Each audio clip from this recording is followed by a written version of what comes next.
Bonsoir tout le monde, bienvenue dans notre émission Sans détour sur Révolution TV. Nous sommes le 24 mai, dimanche 24 mai.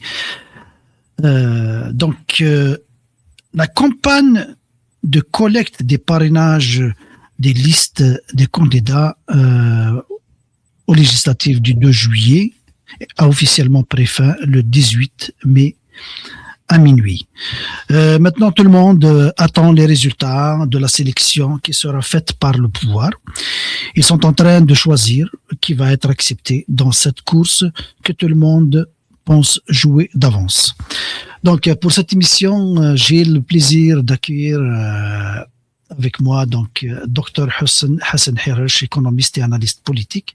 On va essayer d'analyser la situation dans laquelle le citoyen algérien se retrouve. Donc l'électeur algérien, aujourd'hui, il se retrouve dans une situation de boycott qui a commencé depuis des années. On ne sait pas où est-ce qu'on s'en va avec ce rejet et le pouvoir continue d'exister. Et la participation qui vient de s'imposer à lui aussi par la participation de certains partis qui ont rejeté ces élections depuis le début à partir du 12-12 2019. La participation aujourd'hui aux élections législatives du 2 juillet vient chambouler le rythme du boycott qui était imposé depuis. Donc on va discuter de tout ça. Voter ou boycotter avec notre analyste politique, Dr Hassan Herash. Zulflek, bonsoir, Dr Hassan Herash. Azul Kamel, Azuluk with RDCLN, bonsoir tout le monde, à tous les téléspectateurs, les auditeurs. Merci de cette invitation. J'espère que ce sera un moment de partage fructueux avec toi et avec ceux qui nous écoutent. Merci d'avoir accepté notre invitation et j'espère qu'on va passer un bon moment puis nos auditeurs vont essayer de participer au débat aussi. Si vous avez des questions, n'hésitez pas à les envoyer dans le chat. Donc, comme vous l'avez remarqué, les élections législatives du 2 juillet risquent de se dérouler dans l'indifférence totale des Algériens puisqu'ils seront noyés dans l'ambiance de la Coupe du Monde qui s'organisera en 2029 ici en 2026 ici en Amérique du Nord. Donc, entre le Canada, le Mexique et les États-Unis. Le 6 juin, le pouvoir nous fera connaître les listes des candidats définitivement acceptés. Donc, ils sont en train de triturer, ils sont en train la marmite bouillonne. On verra qu'est-ce qu'elle va sortir comme résultat. Certainement que le pouvoir va choisir qui va avoir les listes qui vont avoir la majorité parce qu'il n'acceptera jamais que l'opposition gagne une majorité contre lui et partager le pouvoir avec un parlement qui va donner un gouvernement de l'opposition. C'est carrément de l'impossible. Donc la campagne électorale officielle, elle débutera le 9 juin et se déroulera et se clôturera le 28 juin 2026. Ça veut dire que c'est un intervalle de temps qui a été calculé et l'on met dans l'ambiance de la Coupe du Monde qui commence le 11 juin au dimanche 19 juillet. Donc du 11 juin au 19 juillet, la tête des Algériens ne sera plus captée par les élections, mais plutôt par les discussions footballistiques dans les cafés, dans les trucs, et ne s'intéresseront jamais aux élections. Je pense que c'est confirmé. Donc, c'est ce qui est désigné par le politologue Andreas Schedler d'autoritarisme électoral. Donc, c'est ce qu'il appelle l'autoritarisme électoral. Donc, cette situation, il plonge le citoyen dans un dilemme, choisir entre participer à une élection, jouer d'avance en participant à légitimer le régime ou boycotter en perdant l'influence des institutions. Dr Hassan Herash, est-ce que le citoyen, il est pris en otage entre l'autoritarisme du régime et la protestation tragique de l'élite résistante, pour reprendre l'expression du politologue Stéphane Ledberg, il parle de la protestation tragique, protestation tragique, parce que lui-même, il voit que le boycott, c'est quelque chose qui n'est pas un instrument qu'on peut utiliser tout le temps. Donc, mais le citoyen est obligé de boycotter. Comment expliquez-vous cette prise d'otage? Est-ce que le citoyen a le choix de décider autrement? C'est une question intéressante et extrêmement sensible, délicate, et je pense qu'on ne peut pas répondre par un oui ou pour un non. Et ça sera difficile pour nous ce soir de sortir du dilemme de boycott ou pas boycott, voter ou boycotter. Parce que déjà que l'Algérien a quelque part un esprit binaire. C'est souvent noir ou blanc. Après, je pense, Kamel, qu'il faut revenir en quelques phrases, si tu le permets, sur le contexte algérien. Le contexte algérien fait que les élections n'ont jamais été prises au sérieux, n'ont jamais été respectées, que ce soit en amont ou en aval, ou pendant le processus. En effet, pendant toute la colonisation, déjà que les Algériens étaient dans le second collège par rapport au premier collège, donc des colons, des pieds noirs, il y avait déjà une ségrégation.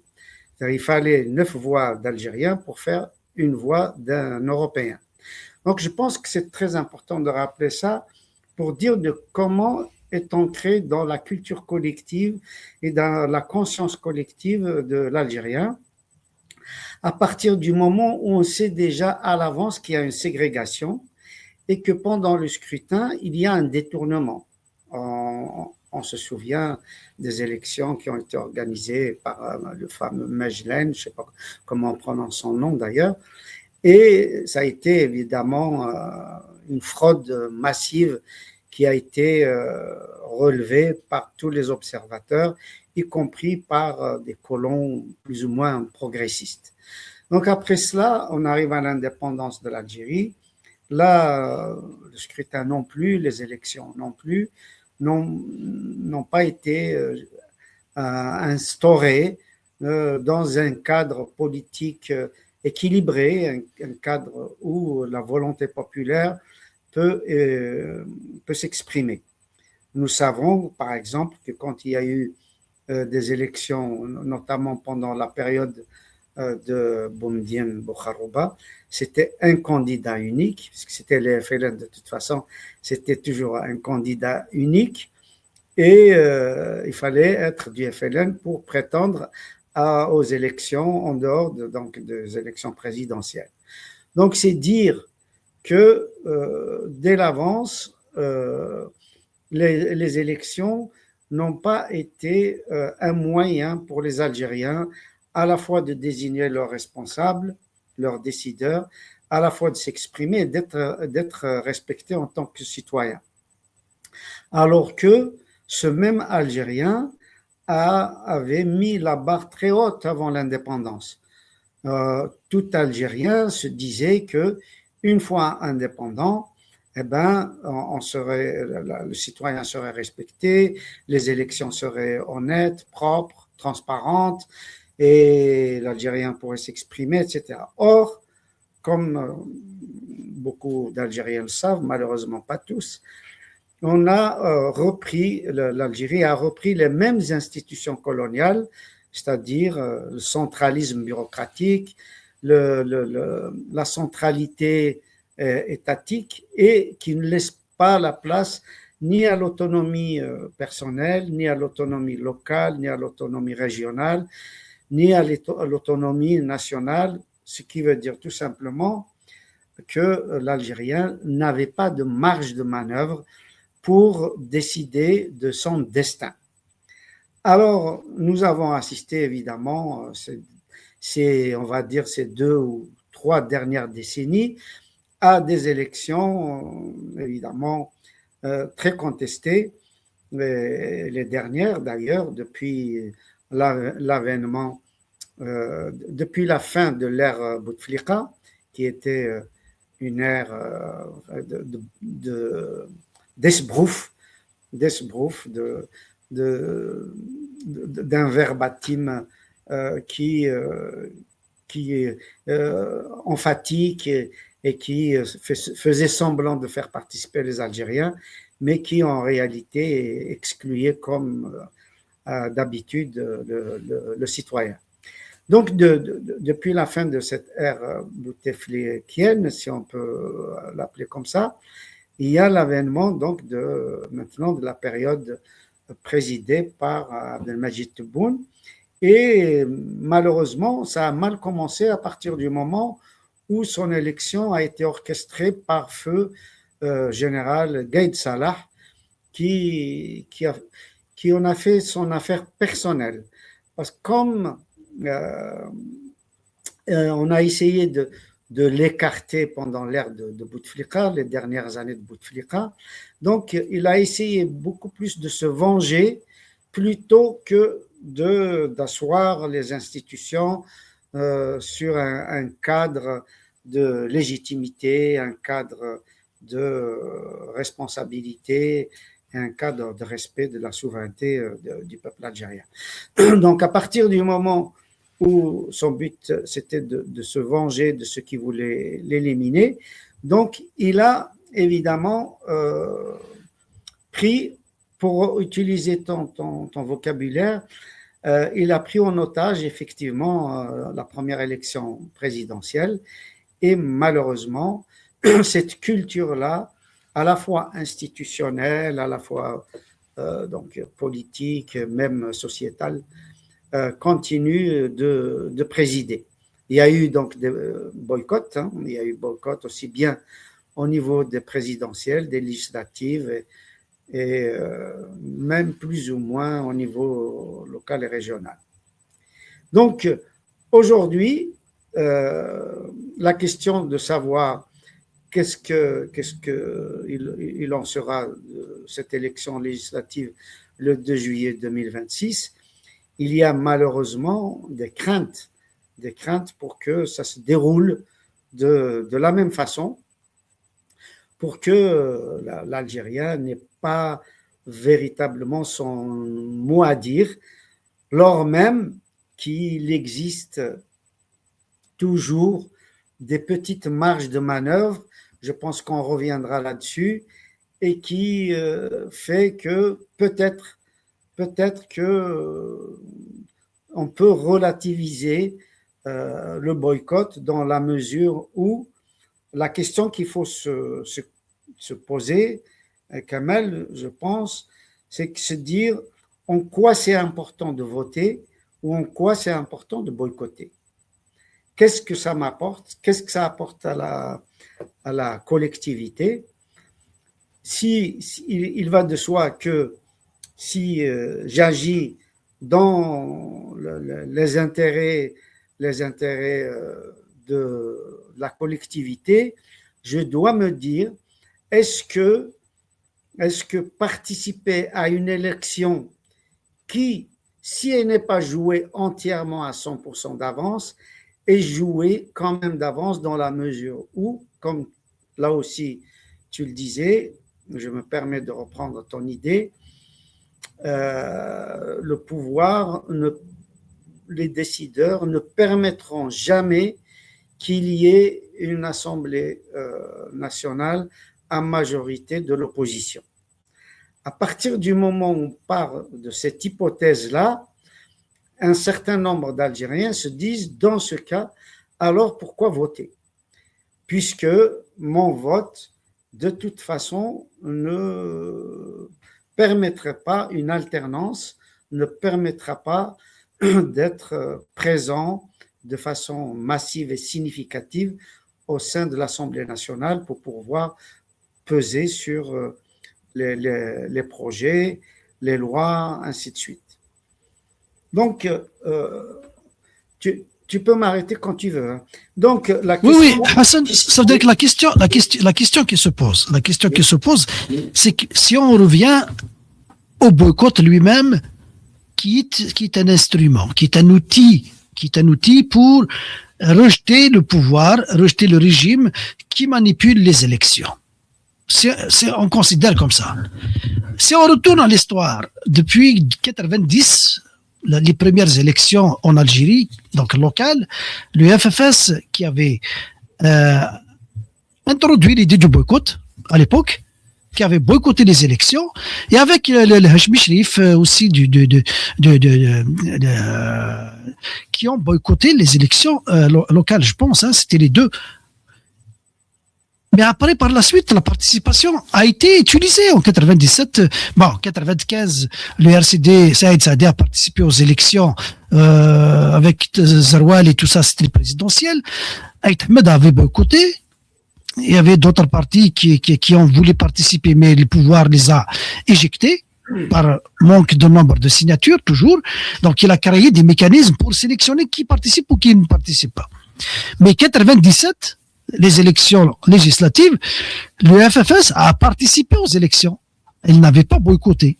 Malgré que dans sa tête, il savait que, je me souviens avoir échangé avec les cadres du FFS de l'époque, ils ont dit, nous participons parce que, malgré que nous savons que nous n'allons pas réellement gagner une majorité pour arriver au pouvoir, mais nous assurons une certaine participation et essayons de travailler à élever le niveau politique au sein de la société, participer, à contribuer à élever le niveau politique, à exercer la démocratie. C'est ça, c'est comme ça que... Mais depuis 97, les partis n'ont pas boycotté. Ils ont tout le temps participé jusqu'à 2002, où le mouvement 2001 avait imposé le boycott, avait imposé le rejet de... Est-ce que nous ne sommes pas quelque part bloqués dans un blocage psychologique, social et politique à partir de 2001 en Kabylie en particulier, et peut-être que dans d'autres régions? Et il va de soi qu'en Kabylie, c'est encore plus exacerbé, cette question-là, que dans le reste de l'Algérie. En gros, on retrouve à peu près la même culture électorale, mais avec quand même une accentuation significative dans notre région de Kabylie. C'est devenu même, Kamel, et là peut-être qu'on va aborder des questions assez sensibles, c'est devenu une culture que de boycotter. C'est-à-dire que c'est lié en quelque sorte à une espèce de courage individuel, de courage de groupe, de courage au niveau de la société, etc. C'est-à-dire boycotter, c'est en quelque sorte, c'est défier la puissance publique. Et dans ce cas-là, aller voter, c'est comme si, quelque part, on manquait de courage. C'est devenu un jeu culturel, émotionnel et quelque part aussi une espèce de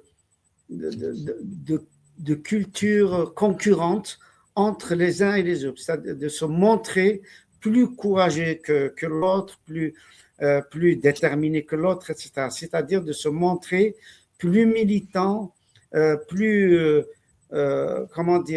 déterminé que l'autre. Donc là, ça commence à fausser en quelque sorte la signification du boycott. On ne boycotte pas en se disant quel résultat je vais obtenir, c'est-à-dire quels sont les effets attendus de mon boycott, parce que quand on a un projet, on se pose la question de savoir en quoi c'est important pour moi de faire ceci ou cela et quels sont les effets attendus. Donc, en ce qui concerne aujourd'hui le vote, et quand je vois par exemple le débat sur les réseaux sociaux, on ne se pose pas la question. C'est moi je vote parce que je ne veux pas de ce pouvoir, etc. Et l'autre, bon, il vote parce que c'est son parti ou parce qu'il s'engage lui-même, etc. Ou parce qu'il y a des proches qui se présentent, ainsi de suite. Donc, ce n'est plus un acte politique où on se pose des questions de savoir qu'est-ce que j'attends de cet acte-là, de mon action. À partir de là, il devient difficile, effectivement, pour le citoyen de discerner l'utilité de voter ou de ne pas voter. C'est-à-dire, c'est agir contre qui ou pour qui. Mais Hassan, vous êtes d'accord avec moi que la décision collective ne dépend pas automatiquement de la prise de conscience au niveau de chaque individu. Il doit y avoir quelque chose, un mécanisme qui impose ce boycott comme un unanimisme comme ça dans la société. C'est-à-dire qu'il y a un effet d'entraînement. D'où vient cet effet d'entraînement? Est-ce que c'est le pouvoir qui pousse les gens à boycotter à travers ces réseaux dans la société? Est-ce que c'est les groupes d'influence de l'opposition? Comment le boycott il arrive à devenir comme ça un outil automatique utilisé par les citoyens par réflexe? Alors, il y a d'abord la partie histoire dont on a parlé tout à l'heure. Il y a la partie aussi, on va dire, psychologique dans la mesure où on a porté la barre très haut, c'est-à-dire on attend beaucoup du vote. On se dit que si les élections étaient transparentes, étaient honnêtes, etc., on aurait eu une démocratie, on aurait eu une autre place, on aurait eu ceci, cela, etc. Donc la barre est vraiment portée très haut. À partir du moment où on voit que finalement ça n'aboutit pas, la déception est beaucoup plus grande. Et après, il y a ce que tu dis, à savoir qu'il y a un suivisme. C'est-à-dire qu'à partir du moment où un certain nombre d'acteurs poussent au boycott, ça devient comme si il y avait une espèce de mentoring et d'élan collectif. On vit dans le groupe, par le groupe et pour le groupe, et le groupe, il a ses leaders. À partir de ce moment-là, effectivement, on va suivre. Si les leaders poussent au boycott, comme ça, c'est quand même souvent le cas, même si tu viens de le rappeler, il y a eu des participations des partis politiques, mais même quand il n'y a pas participation de ces partis-là, on a vu quand même que la frange de la population qui n'a pas voté est restée quand même importante. Donc, comme le disent un certain nombre d'analystes, on en a parlé, que ce soit des sociologues, des anthropologues, etc., à partir du moment où ça devient soit culturel, on vient de le définir, soit aussi psychologique, c'est-à-dire qu'il y a chez nous une manière d'être rebelle. C'est-à-dire la rébellion est considérée comme étant une valeur importante, Kamel, chez nous. On parle d'ailleurs dans notre région à plus forte raison, on parle de la Kabylie belle et rebelle, comme si c'était une valeur positive, alors que dans toutes les études de psychologie comportementale, notamment les travaux d'Éric Berne, on montre qu'il y a quelque chose d'infantile dans certains gestes justement de rébellion, et que le rebelle est l'enfant qui dort en nous, qui est présent en nous et qui revient. En fait, c'est notre enfance et qui souvent a été malmenée pour des raisons d'éducation, des raisons historiques, des manques et tout ça.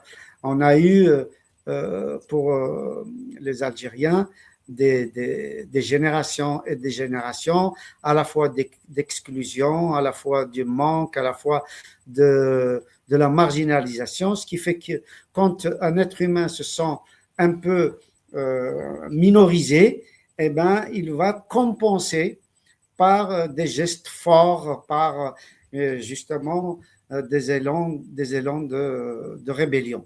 Donc, il y a tous ces facteurs dont il faut tenir compte qui fait que il y a une tendance, effectivement, à refuser ce qui vient d'en haut, à refuser ce qui vient des institutions, dans la mesure où, on l'a vu, les institutions ont marginalisé l'Algérien depuis au moins l'avènement de l'Empire ottoman. C'est-à-dire, nous avons 5 siècles, plus de 5 siècles dans notre conscience collective de marginalisation, Et le seul moyen d'exister, c'était de nous rebeller contre le cadre existant. Mais ça veut dire qu'à à ce niveau-là, c'est-à-dire que quelle que soit la source qui impose la continuité de ce boycott, est-ce qu'il n'est pas devenu une norme identitaire, ce boycott-là, et sous la pression sociale qui le transforme en un test de loyauté. C'est une sorte de loyauté envers le mouvement populaire. C'est comme si on participe, on a dévié de quelque chose. Mais ce quelque chose-là, ce consensus-là n'a jamais été décidé, n'a jamais été, on n'a jamais, est-ce qu'il y avait un congrès où on avait décidé que la participation va commencer à partir de telle date? Est-ce qu'on a fixé un échéancier? C'est-à-dire qu'il y a un problème à ce niveau-là. On est rentré dans une sorte de conformisme, quelque part. En même temps, on a bloqué le débat. On a bloqué le débat là-dessus. Est-ce que c'est pas dangereux pour notre société? Parce qu'on doit savoir où est-ce qu'on s'en va. Tout à fait, parce qu'en fait, nous avons été formés et formatés dans une espèce d'orgueil individuel et collectif qui fait que on n'accepte pas des directives, on n'accepte pas les injonctions et nous ne sommes pas une société qui a une tradition, on va dire, de soumission à un chef. Nous n'avons pas eu de tradition, par exemple, de monarchie, même si historiquement nous avons eu des monarchies, mais elles étaient plutôt presque marginales. Quand on remonte à l'histoire, depuis Massinissa, c'est pas tout le peuple amazigh qui suivait leur leader. D'ailleurs, que les historiens européens et plus tard d'autres ont appelé des rois. Moi, évidemment, je ne suis pas sûr que ce que nous appelons nos rois, depuis Massinissa jusque pratiquement, on va dire, avant l'arrivée des Français, et on peut même inclure là-dedans la femme Mansouma, je pense qu'au contraire, c'est des moments où un certain nombre de tribus se coalisaient et se cherchaient un chef par rapport à l'adversité. Dès lors qu'il n'y a pas une adversité, notamment un occupant étranger, on revient toujours à l'organisation sociopolitique traditionnelle c'est-à-dire avec un pouvoir essentiellement local et avec une organisation, on peut revenir là-dessus éventuellement, une organisation autour de Agra, autour de Tajmath, qui fait qu'il y a un égalitarisme politique, social, sociétal, et du coup, quand il s'agit d'agir dans un cadre où l'égalitarisme est rompu, on a l'impression qu'on trahit justement notre pensée, notre histoire, notre culture, etc., nos valeurs. Et effectivement, boycotter, ça devient une espèce d'orgueil individuel et collectif qui fait que ça nous donne l'impression d'exister mieux que si on était représenté. Parce qu'il ne faut pas oublier que les élections, notamment législatives, d'abord c'est d'essence occidentale, notamment française, et donc c'est un système de représentation. C'est-à-dire c'est déléguer en fait notre pouvoir à quelqu'un d'autre qui va agir, qui va décider, qui va élaborer des lois à notre place.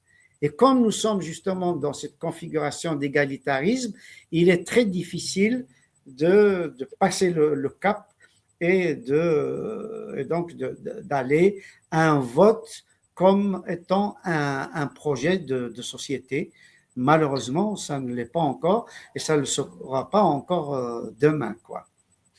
Je ne sais pas si C'est-à-dire que si je reprends, c'est-à-dire que donc là, vous voulez dire que le boycott, il est pensé au niveau individuel.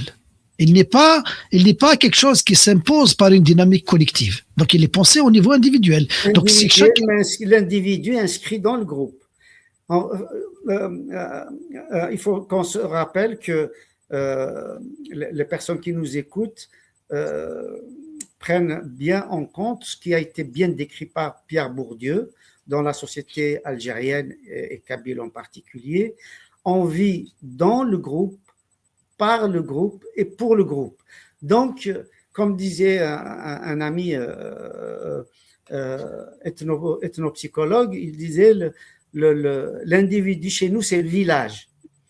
Donc, il y a effectivement aujourd'hui l'individu parce qu'on est sorti du cadre justement de la Jemaah, du cadre de l'Agraw, la famille a éclaté, ainsi de suite, la Jemaah elle-même a éclaté. Donc, il y a l'individu, mais en même temps, il est rattaché à son groupe. C'est pour ça qu'il y a à la fois un refus individuel, mais aussi un refus collectif que l'on adopte dans un cadre de suivisme, dans un cadre de ce qui est devenu une culture. Je ne sais pas si je suis clair, mais en tout cas, ce que je veux dire par là, c'est que l'Algérien est placé dans une situation où boycotter, ça lui donne beaucoup plus d'importance, ça l'honore un peu plus que s'il était représenté, de voter pour quelqu'un d'autre qui va le représenter. Si je regarde un peu une étude qui a été réalisée par Mathieu Frankel, qui est un chercheur à l'université à l'institut de Brookings à Washington DC aux États-Unis, il a vu à peu près 171 pays où 171 cas de boycott. Donc, et c'est dans sa thèse. Donc, il a tiré la conclusion que cette stratégie était une erreur dans la majorité des 171. Il voit que l'argument du retrait, donc qui est le retrait de l'opposition, laisse le champ libre au pouvoir de faire ce qu'il veut, par exemple.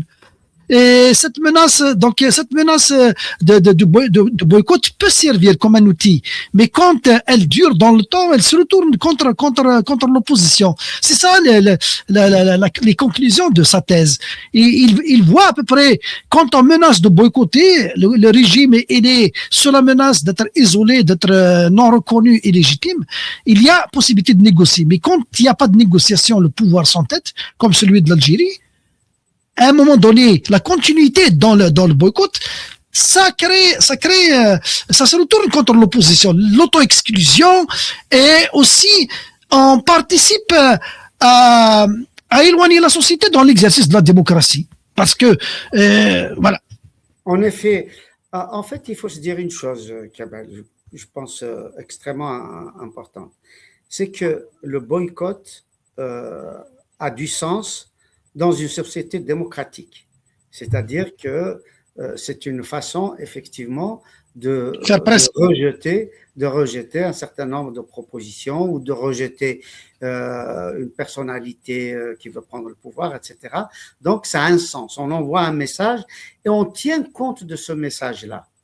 Or, dans notre société, dans beaucoup de sociétés, justement, où le pouvoir est hybride, il n'est ni véritablement dictatorial au point où il n'y a pas d'élection du tout, ni démocratique où les élections seraient respectées. Donc, dans ces systèmes hybrides qui sont les plus nombreux d'ailleurs dans le monde, boycotter tout le temps, effectivement, n'a aucun sens parce que le peu de marge de manœuvre que ça peut apporter, qu'un scrutin peut apporter, eh ben, on s'en prive. Moi, je me souviens, par exemple, du temps où il y avait quelques quelques députés RCD à l'Assemblée nationale, il y a eu des prises de parole très, très fortes. Très, très, très fortes. Bien sûr, ça ne change pas, ça ne change pas l'essentiel, mais quand même, je veux dire, ils ont permis, un certain nombre de députés courageux ont permis des prises de conscience au niveau national sur un certain nombre de points sensibles. Je veux dire, en fait, la question se pose de savoir est-ce que le boycott nous rapporte quelque chose dans un système un système hybride au niveau politique comme le nôtre. Est-ce que, par exemple, les fois où nous avons boycotté les élections, est-ce que nous avons gagné quelque chose? La question mérite d'être posée.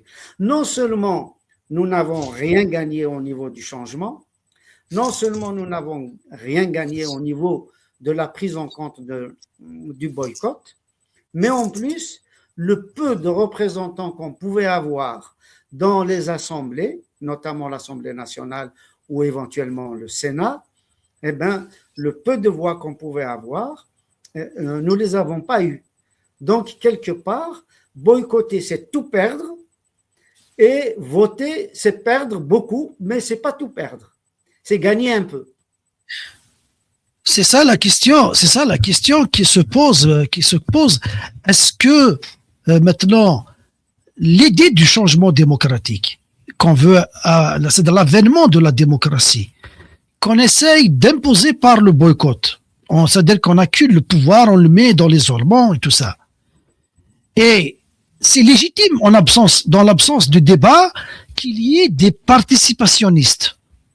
Est-ce qu'il n'y a pas un risque maintenant de violence sociale? C'est-à-dire qu'au lieu de désigner le bouc émissaire qui est le régime, qui est responsable, il va y avoir un affrontement entre, au lieu qu'il y ait un affrontement électoral avec le régime, il va y avoir un affrontement entre les boycotteurs et les participationnistes. Est-ce qu'on n'est pas en train de transférer le problème du pouvoir, de le déplacer vers les participationnistes qui vont accuser les boycotteurs d'être des entraves, ou bien les boycotteurs de considérer les participationnistes comme les briseurs de dynamique de rejet.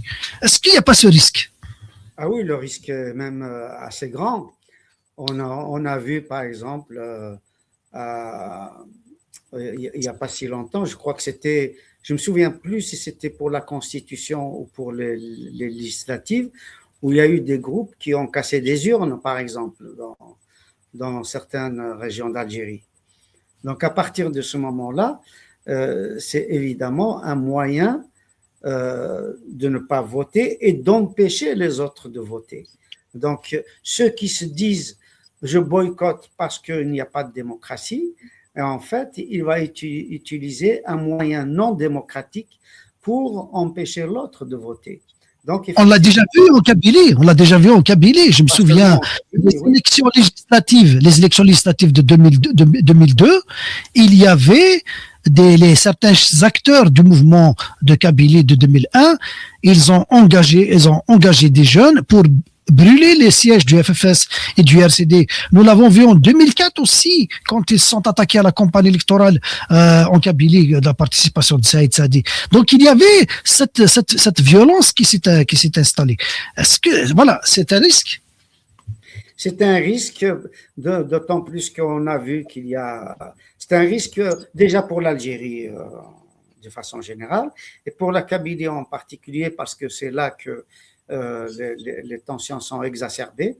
À partir du moment où on a vu depuis 2019 des groupes anti-kabyles qui se sont exprimés de façon claire, sans se gêner. Par exemple, on a vu le groupe Zéro Kabyle, on a vu les incendies, on a vu ceux qui nous ont insultés, comme les Salahi, les Ben Grina et compagnie. Et donc, dans un climat comme celui-ci, il peut y avoir effectivement des groupes, des gens qui peuvent allumer la mèche et faire en sorte qu'il y ait des affrontements entre ceux qui sont pour et ceux qui sont contre. Et ça peut effectivement dégénérer à ce moment-là, et ça serait extrêmement grave parce que on peut pas à la fois réclamer, nous battre pour retrouver un régime démocratique et en même temps prendre ce genre de risques qui peuvent atteindre, on va dire, des limites inacceptables. Donc là, c'est vrai, d'un point de vue de philosophie politique, c'est un vrai problème à poser en pleine société. Après, évidemment, il y en a qui nous disent, en fait, il y a une séparation aussi des gens qui nous disent on peut rien faire, on peut pas changer de l'intérieur, on peut pas changer le système de l'intérieur. Mais on pourra aussi poser la question à cette personne-là, est-ce qu'on peut changer le système de l'extérieur? Dans la mesure où il y a eu de grandes manifestations, il y a eu des boycotts, il y a eu de non-participation, il y a eu des rejets, ainsi de suite, est-ce que ça a changé quelque chose? Est-ce que ça a apporté un changement tel que nous le souhaitions? Je ne crois pas. Et donc, à partir du moment où nous avons affaire à un pouvoir psychorigide qui ne change pas, qui ne veut pas de changement, qui accepte des petits aménagements, la question est de savoir est-ce qu'il faut lui laisser les marges totales en n'y participant pas. À ce moment-là, il peut agencer les résultats comme il veut, prendre le candidat qu'il veut, ainsi de suite. Ou bien on se dit, on va quand même utiliser notre pouvoir de nuisance, on va participer et on va s'exprimer dans les institutions où un certain nombre de nos représentants seront placés. Donc la question est celle-là. Participer, pour certains, ça ne change rien, mais il est évident que ne pas participer, c'est encore 3 fois rien, comme dirait, je ne sais plus quel comique français, je ne me souviens plus de lui, un vieux comique français qui disait Coluche. 3 fois rien. Rien, c'est déjà rien, mais 3 fois rien, c'est quelque chose. C'est quelque chose. Mais ça veut dire que si on regarde un peu l'exemple de l'Algérie, c'est un boycott récurrent. Nous avons les politologues que j'ai cités, ils ont traité la question de la Côte d'Ivoire, ils ont cité le Venezuela. Oui. Et le Venezuela 2018-2020, il y a ces sociétés-là, ces 3 sociétés-là sont tombées dans un conformisme qui les a poussées au point, c'est difficile de revenir en arrière. Le boycott a tellement été ancré dans la société que le retour en arrière pour soi-disant imaginer une autre stratégie est devenu quasiment difficile parce que il y a la pression sociale. Quand on s'engage, on crée une norme identitaire comme le boycott. C'est pas facile pour les citoyens psychologiquement de retourner en arrière et d'accepter d'autres stratégies. Alors, est-ce que les élites qui sont derrière cette idée de boycott, de l'abstention, de manière comme ça, sont dans l'absence de débat? Est-ce qu'elles sont conscientes réellement du danger que demain, elles-mêmes, ces élites-là, est-ce qu'elles seront capables de convaincre cette société d'utiliser la voie des urnes, comme par exemple transformer une confrontation électorale, le boycott, en une confrontation électorale comme un référendum populaire. Genre, on participe ensemble, on va démontrer que... et puis, pourquoi ne pas participer, gérer bien les urnes et tout ça? Est-ce que c'est parce que nous sommes fragiles, nous ne sommes pas capables d'organiser ça, que nous réfugions derrière le boycott?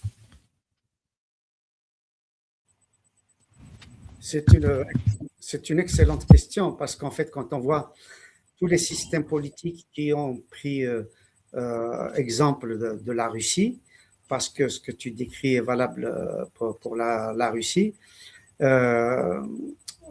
qui sont des systèmes que l'on pourrait éventuellement appeler des systèmes hybrides, Dans ces cas-là, effectivement, il n'y a pas eu de débat et c'est très difficile d'avoir un débat là-dessus, quoique maintenant avec les réseaux sociaux, peut-être que c'est encore mieux, avec YouTube, etc. Parce que tout simplement, les médias des pays concernés ne permettent pas justement ce genre de débat, ne permettent pas d'avoir des acteurs à la fois qui boycottent et qui ne boycottent pas, des débats dans des télévisions, des radios officielles pour pouvoir justement euh, créer au niveau de la société des pistes d'amélioration au niveau des actions à envisager.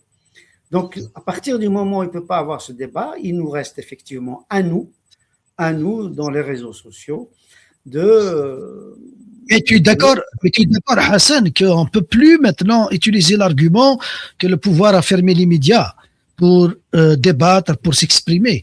Actuellement, même les grandes, les médias, les mainstream, les médias mainstream, et le débat leur échappe. Ils s'organisent sur TikTok, sur Discord, sur YouTube, sur les plateformes numériques. Donc, cet argument-là ne passe plus, je pense, à mon avis. On a les espaces. Nous sommes en train de débattre, nous sommes en train de discuter. Pourquoi on débat, ne débattons pas? C'est difficile d'inviter quelqu'un pour venir à une émission pareille. C'est très difficile, je vous le dis. euh, En fait, c'est possible.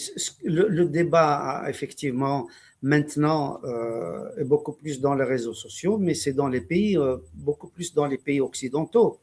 Par exemple, l'émission que nous venons d'avoir, que nous sommes en train de faire, il sera difficile de la faire dans un pays comme la Russie, comme l'Algérie, comme le Venezuela, comme même la Côte d'Ivoire, ou peut-être même aujourd'hui dans tous les pays du Sahel et encore moins au Maroc.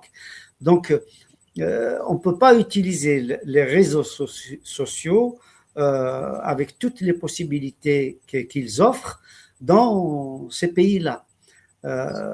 Aujourd'hui, c'est possible pour nous de parler aux Algériens parce que toi, tu es au Canada, moi, je suis en France.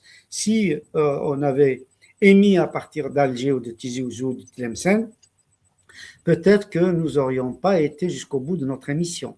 Et là, donc la question du débat sur le boycott ou sur le non-boycott au sein de ces pays-là est extrêmement difficile.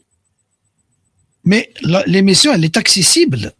Elle est accessible à partir d'Algérie. Donc, oui, les invités aussi peuvent avoir accès. C'est que le problème, c'est qu'il y a quelque part, est-ce qu'il y a une volonté d'aller de l'avant? Est-ce qu'il y a une volonté de sortir de ce conformisme?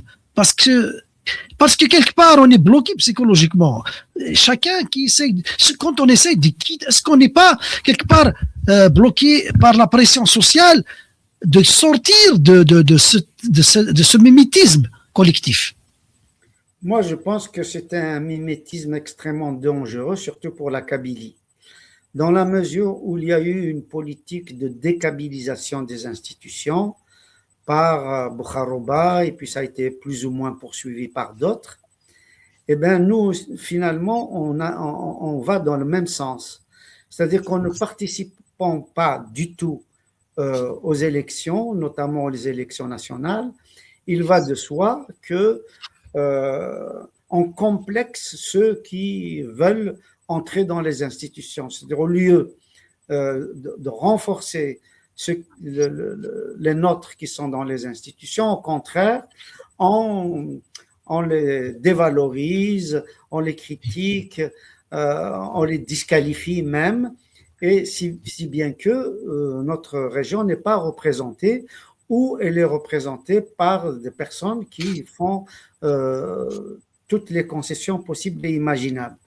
Donc aujourd'hui, il faut qu'on réfléchisse de comment envoyer des personnes, de vrais militants, des gens compétents, des personnes compétentes, hommes et femmes, au sein des institutions, même si effectivement on ne peut pas changer complètement les choses quand on est à l'intérieur du système, mais il va de soi qu'on peut au moins injecter un certain nombre d'idées, faire en sorte que justement un certain nombre de projets politiques, un certain nombre d'idées puissent ruisseler sur l'ensemble.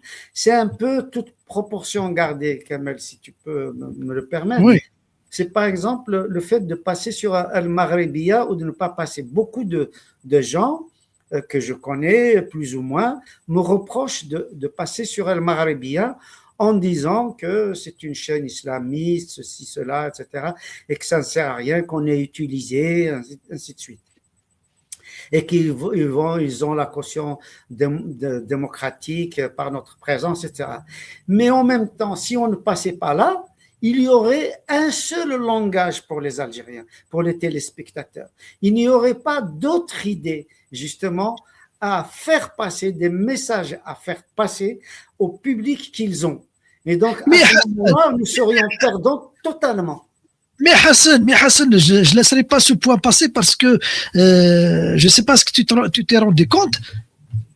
La personne ou les personnes n'ont pas le droit de dire à Hassan ou de dire à Kamel pourquoi tu passes sur le Magharibiya ou tu passes sur telle chaîne. Et au nom de d'où vient ce droit-là? Comment il s'attribue le droit de reprocher à qui que ce soit d'avoir un comportement? On peut critiquer un discours, le discours de Hassan Hirish, on peut le critiquer. Il passe sur n'importe quelle plateforme. Magharibiya, islamiste, communiste, on peut reprocher à Hassan est-ce qu'il a un double langage en fonction de chaque chaîne, en fonction de la ligne éditoriale de la chaîne. Mais c'est ce problème-là que les gens se donnent le droit de reprocher, d'interpeller quelqu'un sur sa conduite. Je pense que c'est à ce niveau-là qu'on tue le libre arbitre, qu'on tue le droit, la liberté individuelle. Nous-mêmes. J'irai même un peu plus loin. C'est-à-dire que très souvent, j'ai remarqué, peut-être 9 cas sur 10, pour ne pas dire 10 cas sur 10, les personnes justement qui nous reprochent ça, regardent cette télévision. C'est parce qu'ils la regardent qu'ils nous voient là, justement, là-dedans. Exactement.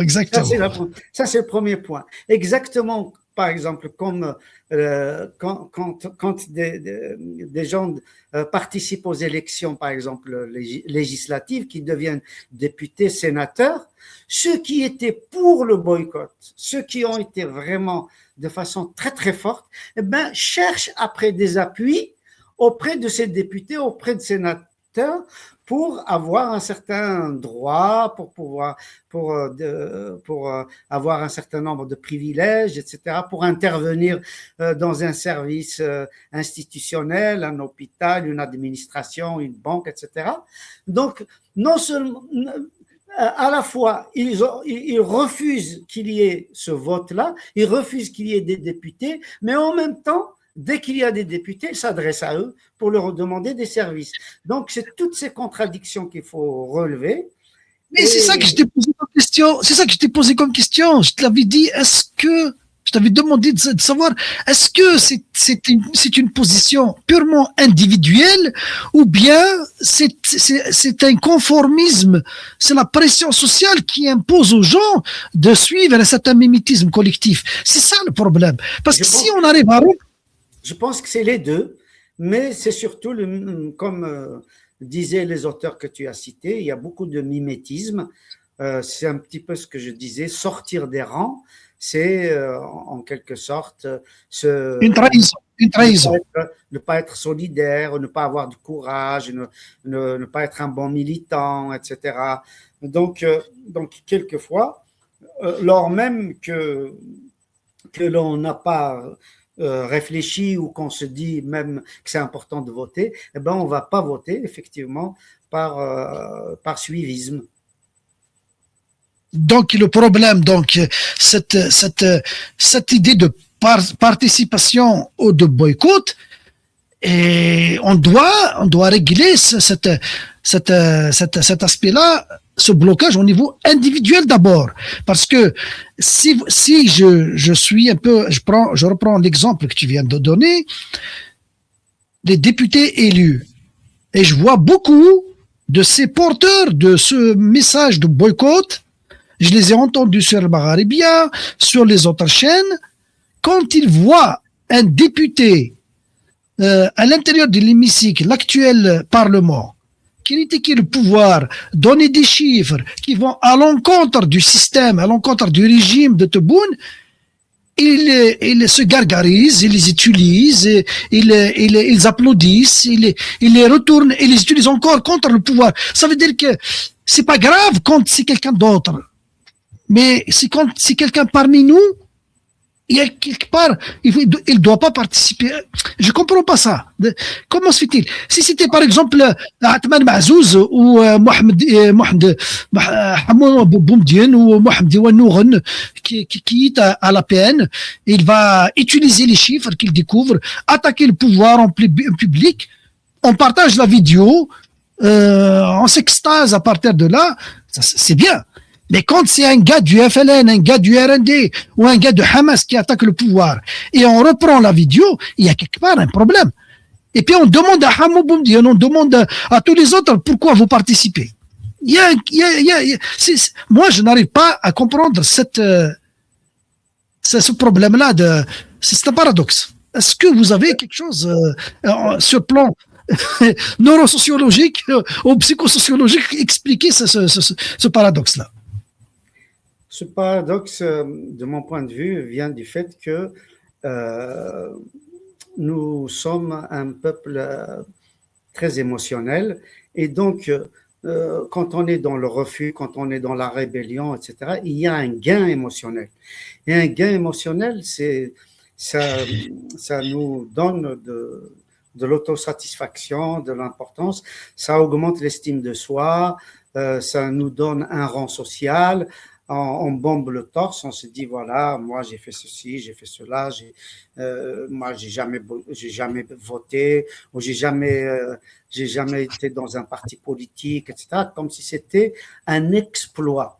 À partir du moment où nous sommes privés justement d'exploits, nous sommes privés justement du fait de la marginalisation, de l'exclusion des citoyens, effectivement nous avons envie, l'être humain a envie de vivre un certain nombre d'expériences émotionnelles fortes et donc ça nous donne de l'importance. On a l'impression que voter, c'est finalement c'est accepter le fait accompli, c'est finalement être dans, comme le proverbe chez nous, hein, c'est-à-dire comme si on se pliait à quelque chose et on préfère justement briser que de se plier. Or, la question qui se pose, c'est de savoir en quoi c'est important pour nous de voter, qu'est-ce que ça nous apporte concrètement. C'est-à-dire le fait que je vais avoir des représentants de ma localité, de ma région, etc., parce que les législatives, c'est comme ça, c'est au niveau local et régional.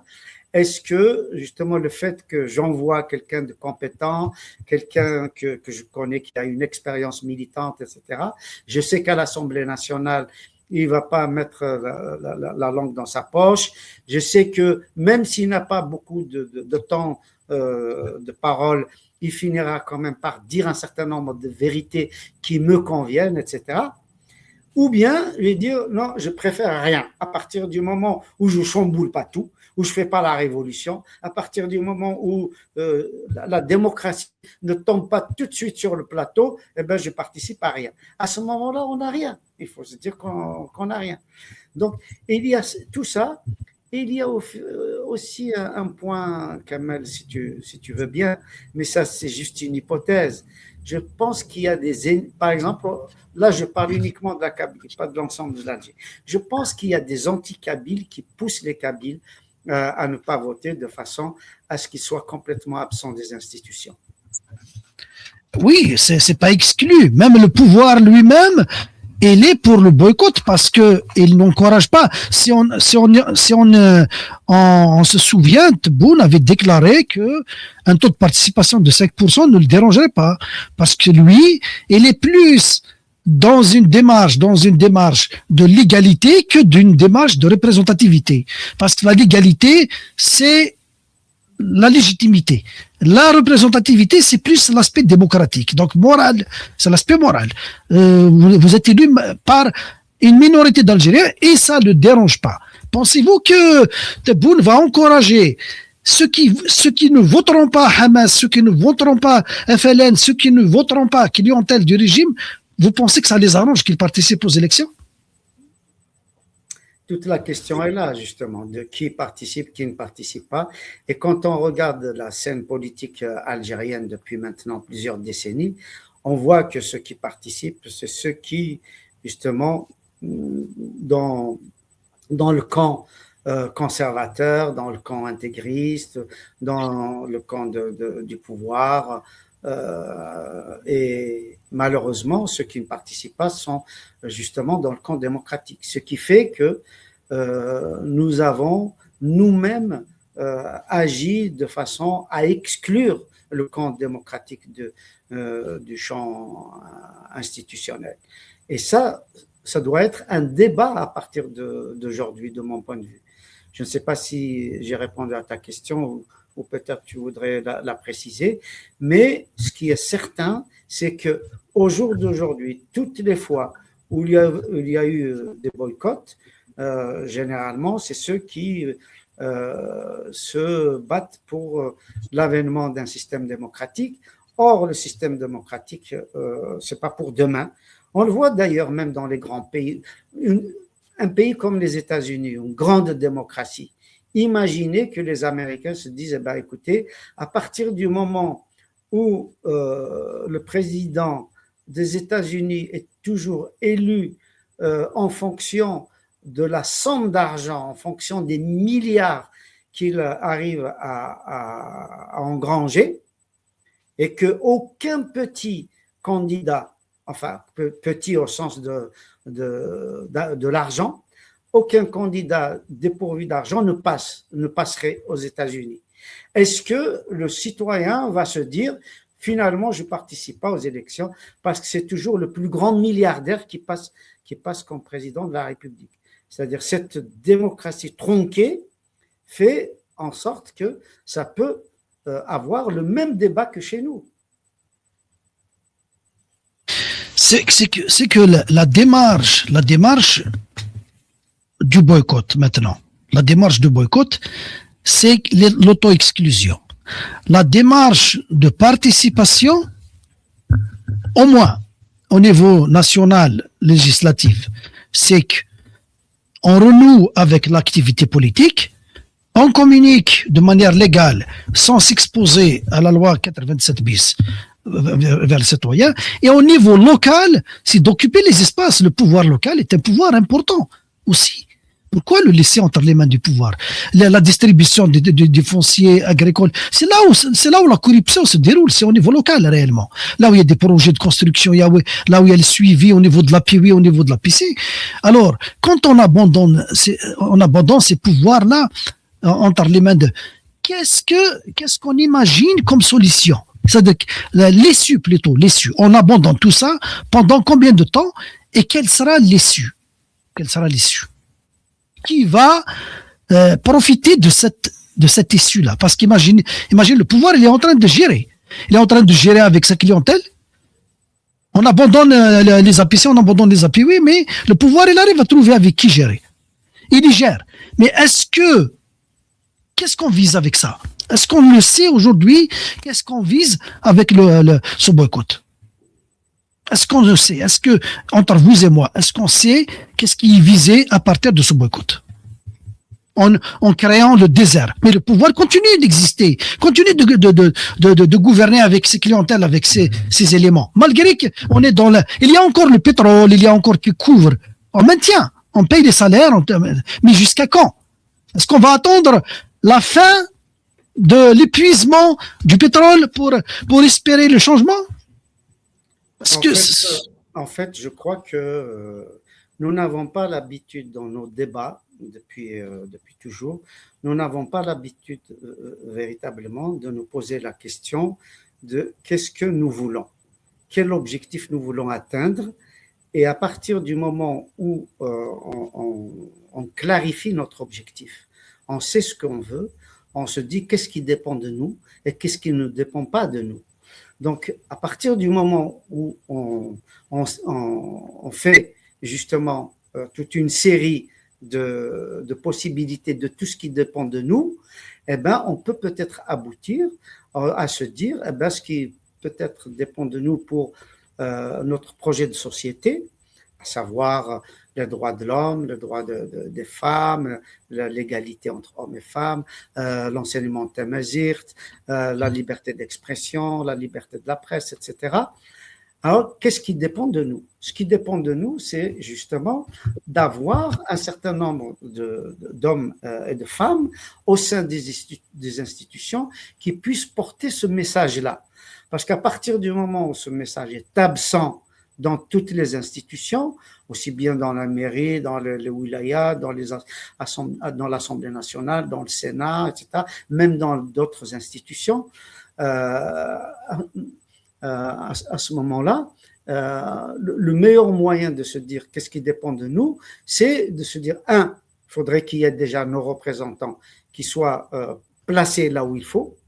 Deux, voir quelles sont les méthodes que eux vont utiliser et nous, quelles sont les méthodes qu'on va utiliser pour les soutenir, qui, au lieu de les disqualifier comme nous faisons, notamment avec l'histoire de KDS, etc., qui nous a fait beaucoup plus de mal que de bien, c'est-à-dire qu'à chaque fois qu'il y a quelqu'un de chez nous dans les institutions, on va tenter par tous les moyens de le disqualifier, on va lui coller toutes les étiquettes, alors que par ailleurs, justement, leurs représentants dans les institutions sont honorés, sont soutenus, sont encouragés, etc.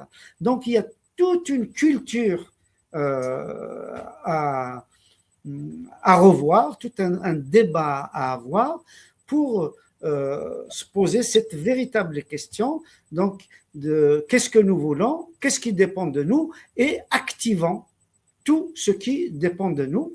Et parmi ces actions-là, je pense que l'élection, même si elle ne chamboule pas tout ce qu'on veut, on veut que ça soit chamboulé, même si elle n'apporte pas tout ce qu'on a envie que ça nous apporte, il y aura toujours des marges de manœuvre possibles, aussi petites soient-elles, mais elles restent quand même significatives. Et dans un système comme le nôtre, sinon ce serait l'omerta totale. Est-ce que parce qu'il y a l'argument qui dit si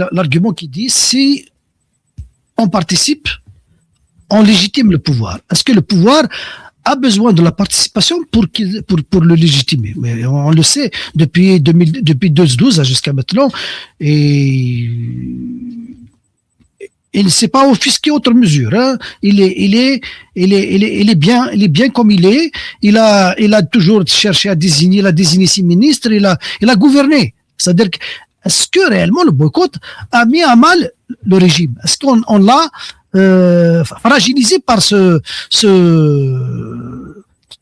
vrai, quelque part, le désengagement de la classe, des élites, le refus de personnes capables de s'engager avec ce pouvoir, que ce soit pour prendre les ministères, les postes de ministère et tout ça, c'est vrai que ça l'a fragilisé, ça l'a isolé. Mais est-ce que ça l'a empêché, ça a entaché sa légitimité? C'est ça la question. Parce que est-ce qu'on a mis ce pouvoir à genoux sur le plan de légitimité? Au contraire, je pense qu'on lui a donné toutes les cartes dans les mains. On aurait pu lui enlever un certain nombre de cartes pour ce système, pour les gens du système, et en abandonnant tout, je pense qu'on lui a donné toutes les cartes. Donc, la légitimité, même s'il ne l'a pas par les urnes, il les a par les actes que personne ne lui conteste, parce que nous n'avons pas les moyens de lui contester, y compris à l'intérieur de ce système-là, à l'intérieur des institutions. Moi, j'ai eu, quand j'ai annoncé notre débat, un grand journaliste qui est intervenu sur ma page, en me rappelant, comme si je l'ignorais, en me rappelant ce qui s'est passé en 80, le nombre de blessés, l'interdiction de la conférence de Mamri, 2001, les morts, les 128 morts, il m'a rappelé 88, il m'a rappelé un certain nombre, etc. Comme si par exemple, boycotter, parce que lui, il est pour le boycott, comme si pour le boycott, ça allait changer quelque chose pour tous ces événements tragiques que nous avons vécus, et comme si ça pouvait empêcher éventuellement le pouvoir d'agir de façon brutale s'il avait envie d'agir de façon brutale. Bien au contraire, c'est quand justement nous avons été absents, totalement absents, que nous avons été victimes d'un certain nombre d'injustices. Je pense que si nous avons des représentants au sein des institutions, je pense qu'ils auront leur mot à dire. Ils pourront servir au moins de lanceurs d'alerte. Et ça, c'est fondamental. La question que je pose à ce journaliste qui a publié tous ces reproches, tous ces arguments-là, pour passer. La législature qui vient de finir, le Parlement qui vient de finir, qui a voté toutes les lois scélérates, y compris l'article 87 bis, ce qui s'ensuit. Okay? Si on rejette, on a boycotté, on a rejeté le Parlement. Ça veut dire qu'on rejette même les lois qu'il a produites, donc les lois légiférées. Demain, il se retrouve en justice. Est-ce qu'il a le courage de dire au juge que je ne reconnais pas ces lois, j'ai boycotté, je ne reconnais pas ces lois, dire ma fille, mettez-moi en prison, faites ce que vous voulez, de toute façon, c'est votre jugement. Ou bien, il va engager un avocat pour chercher des failles dans cette loi, même si elle est scélérate, pour lui trouver comment le sortir de la misère. Est-ce qu'on n'est pas dans une incohérence intellectuelle?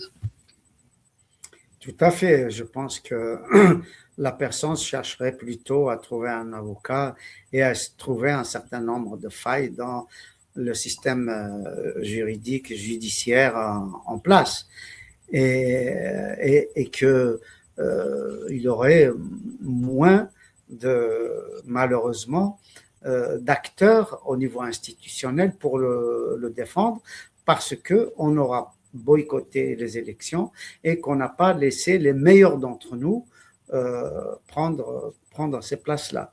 On en est arrivé, Kamal, à une situation où tellement la non-participation est devenue une culture collective, ne participent finalement que ceux qui, justement, sont plutôt en marge, n'ont pas d'autre choix dans leur vie professionnelle, personnelle, etc. Et donc, ils s'aventurent comme ça pour s'aventurer.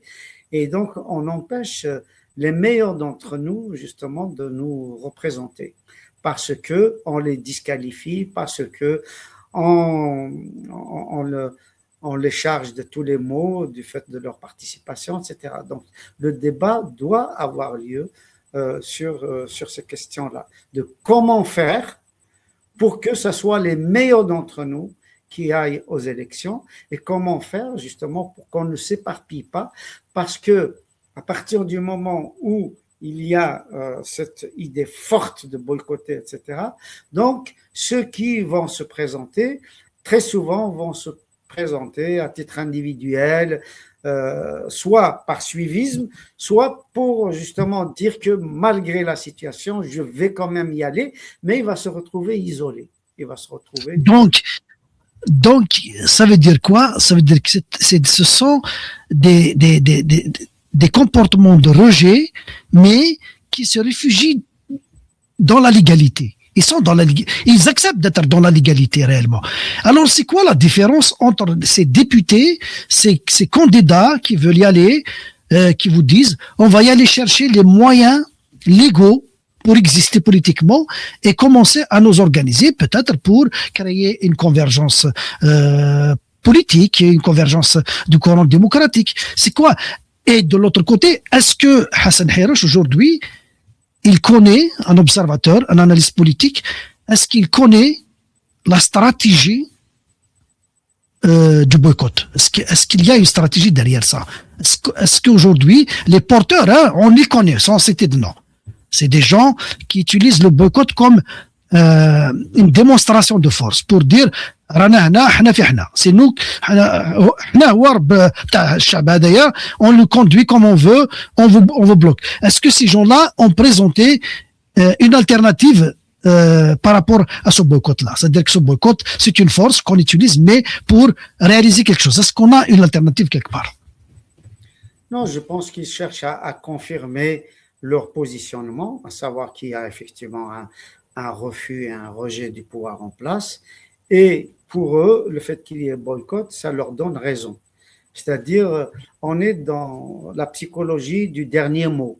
C'est-à-dire, j'ai réussi à avoir le dernier mot, donc je suis le meilleur, je suis le plus fort, je suis le plus intègre, je suis le plus militant, ainsi de suite. C'est moi qui suis valable et pas l'autre. Donc, c'est ça le danger, en fait. C'est croire justement que du fait que j'ai appelé à boycotter, qu'il y a eu boycott, ça y est, j'ai gagné la partie. En fait, c'est là qu'on a perdu la partie. Parce que si on avait quelque chose de plus, on boycotte, mais on fait ceci. Je pense que tout le monde va boycotter. Si on boycotte pour un objectif, pour réaliser quelque chose, oui, mais pour le moment, en dehors de l'idée, mettre le pouvoir dans la difficulté et attendre l'épuisement de la manne financière, la manne pétrolière, pour que le pouvoir tombe et les frontières s'ouvrent et tous ceux qui sont interdits de rentrer vont rentrer au bled pour faire de la politique, je pense qu'en dehors de ça, on n'a pas d'autres objectifs. Très honnêtement, je pense qu'effectivement, nous nous sommes trompés très souvent, pas toujours, heureusement, nous nous sommes trompés très souvent en voulant complètement déserter les institutions, en se disant que voilà, moi je boycotte, je participe pas, donc je suis quelqu'un de formidable, je suis un grand militant, etc. C'est s'auto-applaudir, mais sans effectivement stratégie, sans se dire, bon, une fois que j'ai réussi le boycott, bon, on va supposer que demain les législatives, ça sera 10 ou 20% ou 30% maximum. Je gagne quoi? C'est ça la question. En quoi je Là, gagne personnellement, en quoi je gagne avec mon groupe, en quoi je gagne en tant que démocrate, en quoi je gagne pour le changement, en quoi je gagne, en quoi je gêne le pouvoir, ainsi de suite. Voilà les questions qu'on peut se poser. il y a justement pour terminer avec ça, il y a une étude faite par Erika. Attends, je vais donner son étude. Oui, c'est Erika chinoise qui est une politologue américaine. Elle parle de la règle des 3,5%. 3,5% de la population. Il vous dit, selon son expertise, dans toutes les révolutions, dans tous les pays qui sont passés de la dictature à la démocratie, la règle de 3,5% s'applique généralement. Parce que quand 3,5% de la population se mobilise, le régime autoritaire tombe. Ben, c'est quelque chose à réaliser. 3,5%. Si on s'entend en tant qu'Algérien, parce que la révolution, c'est pas 24 millions qui vont la faire. C'est 3,5%. C'est la règle. Après, il y a la constance. Qu'est-ce qui nous empêche d'arriver à cela? Après, Kamel,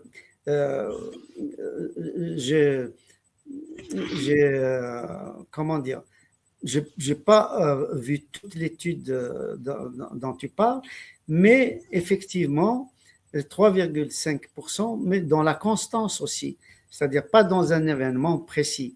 C'est-à-dire qu'effectivement, il y a un certain nombre d'actions qui feraient participer 3,5% de la population et qui pourraient effectivement faire tomber des dictatures. Et on l'a vu, hein. On l'a vu par exemple dans les pays d'Amérique du Sud, qui étaient de grandes dictatures. On l'a vu au Portugal, on l'a vu en Grèce, on l'a vu dans beaucoup de pays. Effectivement, il y a la mobilisation sur un long terme de 3,5% de la population. C'est énorme. Parce qu'il faut se dire que c'est 3,5% de la population adulte. Et c'est effectivement important.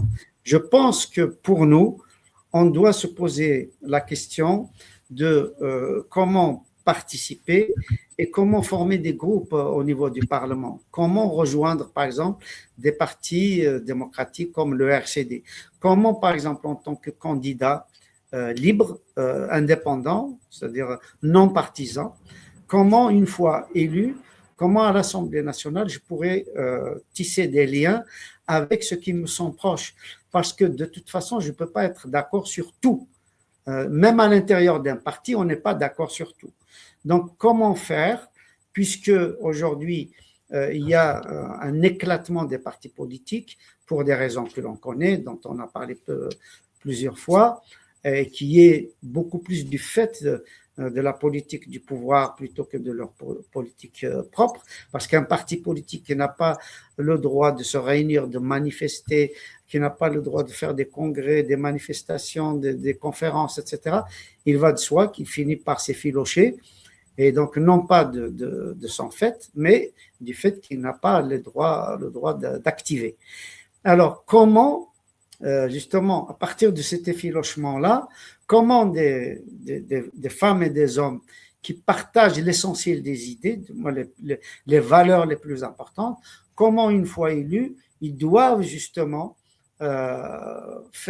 faire jonction avec ces partis-là. Je pense notamment au RCD, qui jusque-là est peut-être un des rares partis qui a tenu le cap et qui a respecté justement son cheminement démocratique malgré toutes les difficultés et malgré les attaques qu'il subit, y compris d'un certain nombre d'anciens militants.